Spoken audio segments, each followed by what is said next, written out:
Hey everyone, it's Ivan here. I'm the CEO and co-founder of LeadCell.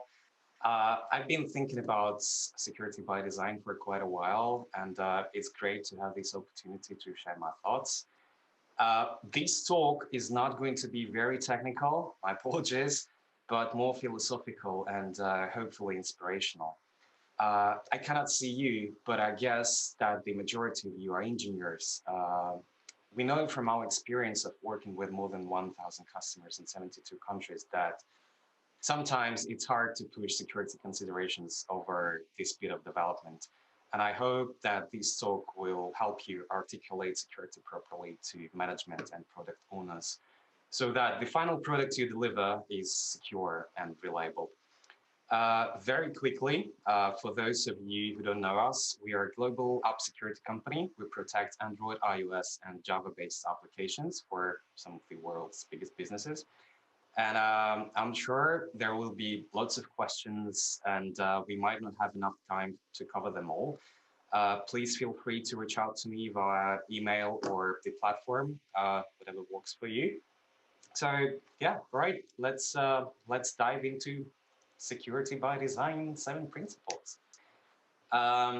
Just a bit of the scary and at the same time boring and terrifying stuff. The COVID-19 pandemic has shown us that hackers of different sorts are becoming more active. In an anxious world full of people desperate for guidance, they saw something they could exploit. At one point in the spring, Google was detecting 18 million malware and phishing messages per day.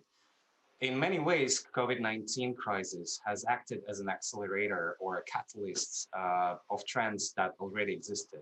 Take trust, for example. It was already a vital metric for people choosing which company to buy from or which app to download. But in a world rife with cyber threats, the successful businesses in the coming years will be those that show they care. Those that do everything in their power to keep their customers' personal data safe and their applications safe, obviously. In the coming years, people will delegate a whole host of tasks to the device that they carry around with them every day. Apps will become, if not already, such a central part of our lives that for many businesses, their app will become the main asset. And this is certainly already the case for a lot of mobile banks. They have no legacy of physical branches like more traditional banks. Instead, the trust their customers have in them is defined by how secure and reliable their application is. And it looks like the world is only going to become more uncertain in the coming years. So what we can do about this, how we can protect ourselves. Well, it might sound counterintuitive, but this uncertainty might actually be an opportunity for you. An opportunity to prove to your customers that you care, that you'll do everything in your power to keep their data safe. And that's where security by design comes in. For those of you who are unfamiliar with the term, it's about developing your application with security as a key and constant consideration. For the next 30 minutes or so, I'll share our 7 security by design principles with you, and I'll explain what they mean and why they matter, and how you can make the world a safer place for your end users, as well as make your designs better by following these principles. So our first security by design principle is design for a zero trust world. You might have heard this concept of zero trust in recent months. It's been getting a lot of media coverage because of the big shift to remote working. But for those of us working in cybersecurity, zero trust is not a new concept at all. After all, we are living in a zero trust world already.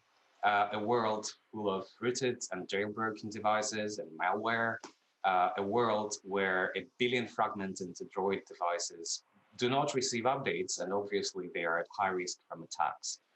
You can control what your application looks like, but you can't control where and how your application is used out in the world. The concept of zero trust world is important because it empowers you to take responsibility for your app security. You see, it's quite rare that hardware vendors support their devices for more than 2 years. And that's totally understandable, that's business. And considering the regression in the economy, more and more people will be using devices with outdated versions of operating systems with no security patches. And moreover, some of them will be rooting and jailbreaking their devices, install custom ROMs to make their devices look fresh. That leads us to a point where bad actors will have more opportunities and gaps in security to exploit. So as much as you should still use security measures that Android and iOS provide, you cannot rely on them alone. Living in a zero trust world is about being prepared for the worst. It's about designing for things you can't control. So what can you do to take responsibility for your app security? The first thing is to keep your application with detection or environment checking capabilities. They sweep what surrounds your application, and it's crucial to understand if the environment is safe enough to operate in. Is the device is rooted? Or maybe there is an emulator being used. Somebody is trying to conduct a tampering attack or hook your sensitive methods and extract some sensitive data. Or the root certificates have been replaced on this device, and it's extremely easy to perform man-in-the-middle attack. These days, your app security must be a comprehensive set of measures. First, meeting security guidelines while developing your application, and second, applying additional protection on top of it. Obfuscation, encryption, tamper-proofing, environment checks, and so on. It's also worth educating your end users about risks that come from using something that is not a part of the Google's ecosystem or Apple's ecosystem. Even enabling unknown sources is quite dangerous. So our second principle is security should be a continuous process. From our experience, oftentimes security is considered only towards the end of the development process. In some cases, just weeks or even days before launch. I really hope you guys are laughing right now, but really, we've seen so much of that in reality. It's time to change that, as it's obviously not the right way to do things. Security vulnerabilities can easily creep in throughout the development process, so retrofitting security at the end doesn't really work. There is a reason, of course, why the emphasis in app development has been on speed rather than security. There is a lot of pressure out there to get an MVP or new product or feature update to market quickly, and we've all seen the analogy on these slides of the MVP of how you can get something useful to market and test it on your end users in order to refine it. But a lot of the forms of transportation on this slide can be stolen easily, so you need to add some security. I live in London and ride my bike to and from work every day. But sadly, these two images on this slide are quite a common thing in London, and they work as a pretty good analogy for your early stage app, your MVP. You want to get it out there so your end users can ride it and enjoy it. And I've got a lot of friends here in London who've been put off riding their bikes because they've been stolen. Just like that, your end users will be put off your company if your application suffers a security breach. And they might even be put off forever, and that's the problem. This is why you need a solid steel lock for your app, alongside the loop lock provided by Android and iOS that you can see in this image on the slide. At Little, we think that it's time we start talking about MVSPs rather than MVPs, the minimum viable secure product, or a secure feature update, or a secure new product, whatever. So how can you make security a constant consideration throughout the development process? How can you achieve that MVSP? It's common for companies to only consider security somewhere between, let's say, the testing and maintenance stage on the image on this slide. You see that? But as we've said, this is far too late and simply isn't an efficient or effective way to think about security in the modern world. Using an agile methodology to develop software is pretty much universally accepted these days, but sometimes it seems like current approach to security is about 20 years behind, and it's not proactive.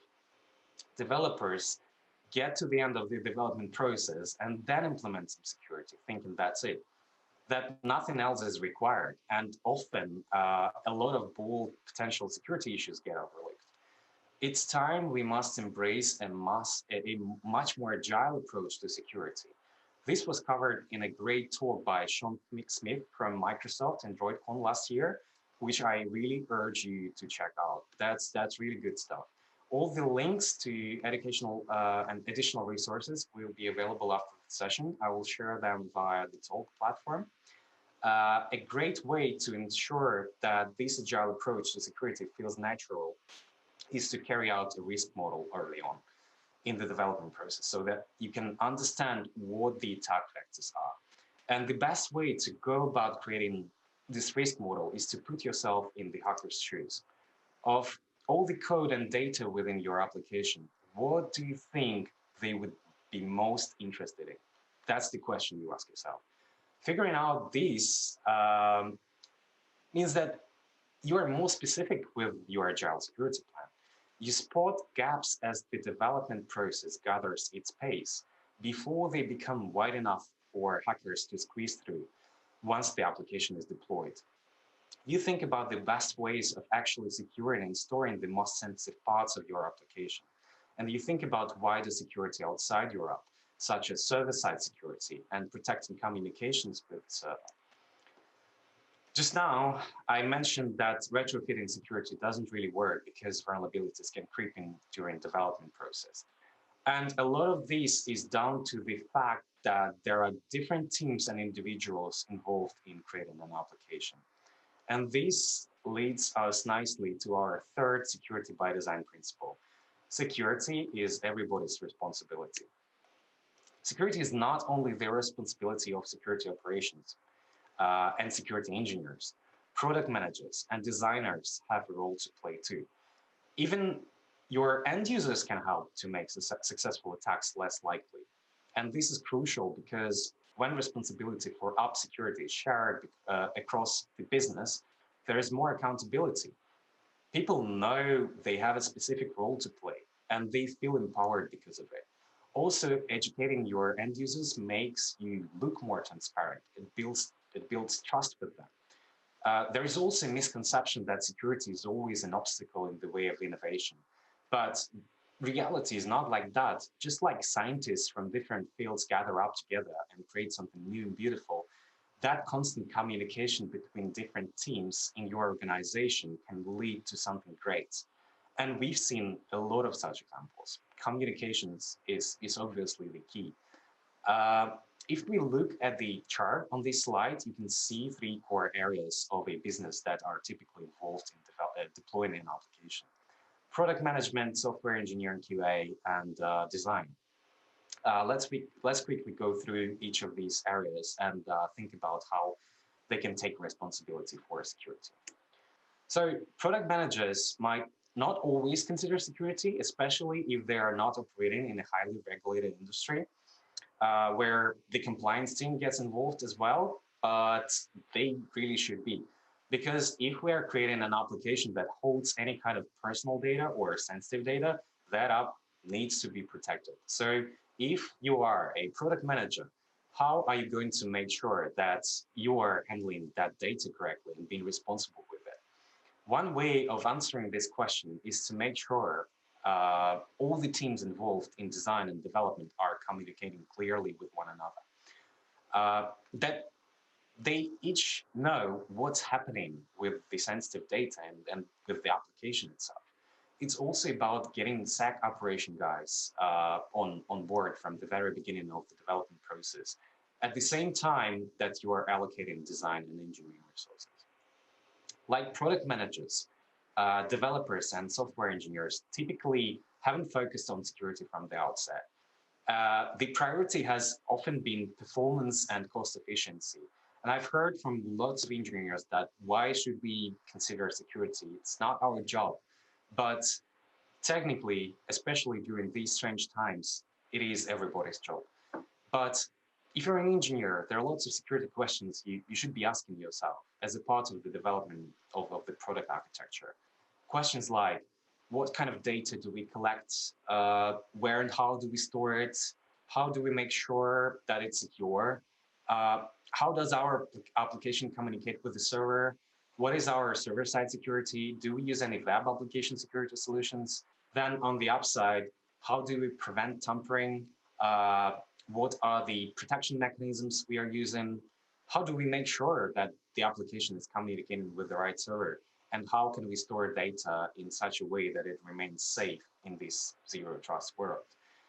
These are just a few questions that should be asked. And it's about creating the architecture for the app while considering security at the same time. That way you consider whether you need encryption for users' data on the mobile device, how do you store it? You think about how to keep that sensitive data on the server side as secure as possible as well, and so on. What about the design side? Well, as a designer, you should be thinking about consistency. How can you show people the information they expect to see at right times? And how are end users likely to log in, for example? It's also vital that designers communicate with other teams to make sure that the features they're creating don't invite unnecessary risks. Uh, we've all been there. You download an application that you're excited to use and then get taken to registration page. But wait, what's that? You're like, they are asking you for another complicated password, 3 OTPs, and a good bunch of security questions. Well, welcome to our fourth principle. There is a fine balance between security and usability. In practice, these overcomplications are just counterproductive and moreover, they create unnecessary burden for your customer service teams.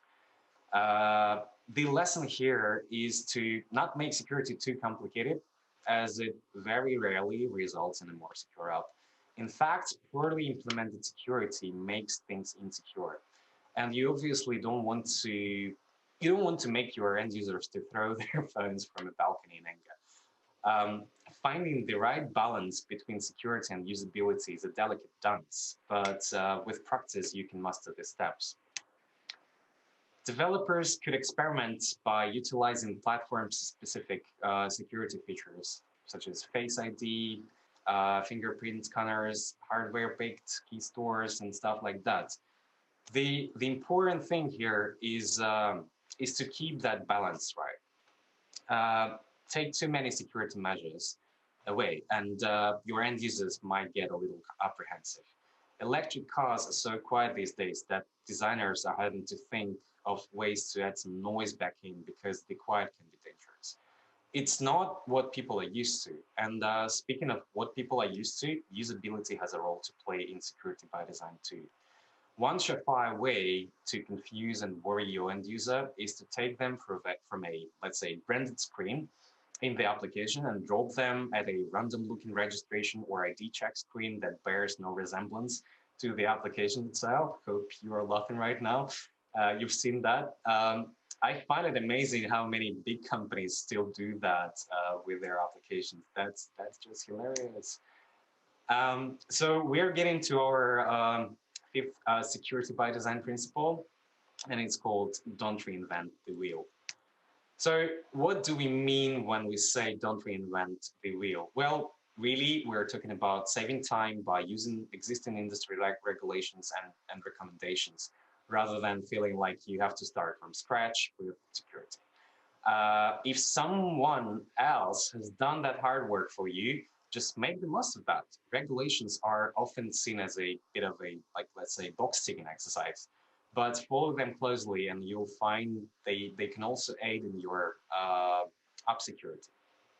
Yes, sometimes they're a bit more bureaucratic than you would expect, but it's better than nothing.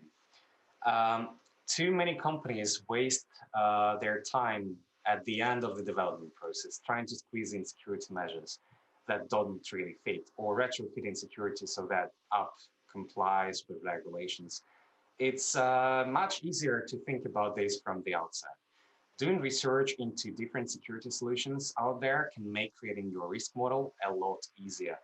And more generally, it can help to demystify security so that you have a much better understanding of it and less likely to sacrifice it. Uh, there are also great resources at your disposal. So OWASP is the greatest projects you'll ever bump into. So make sure you're sticking with that. It's also a good idea to use well-known libraries and frameworks rather than ones that might have weaknesses that bad actors can exploit. And finally, a note on your end users. Be honest with them about how you are keeping their data safe. A clear overview of your security measures will help you to build confidence with them in the long run. That's for sure. So speaking about clarity, this brings us nicely to our penultimate principle. Keep things clear and simple. So we are all pretty well versed now in the messaging from our governments about minimizing our contact with people outside of our household in order to limit your chance of contracting COVID-19. And it's a pretty good analogy for the frameworks that you use to develop your application. It's not the case that you'll definitely encounter some malware if you use lots of different libraries, but you certainly increase your chances. To reduce the likelihood of coming across an infected framework, it pays to limit the number that you use during development, even if that means cutting fewer corners and adding a few weeks to the build time. That's quite important. And there have been lots of examples recently with infected stuff being distributed via legitimate repositories. Not least because it can be hard to know where that infection comes from. So it's quite obvious that the more complexity and redundant elements you add to your application, the easier it is for you to overlook something.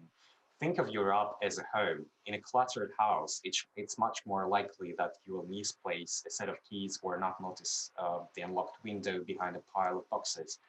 You make it easier for a thief to spot an opportunity.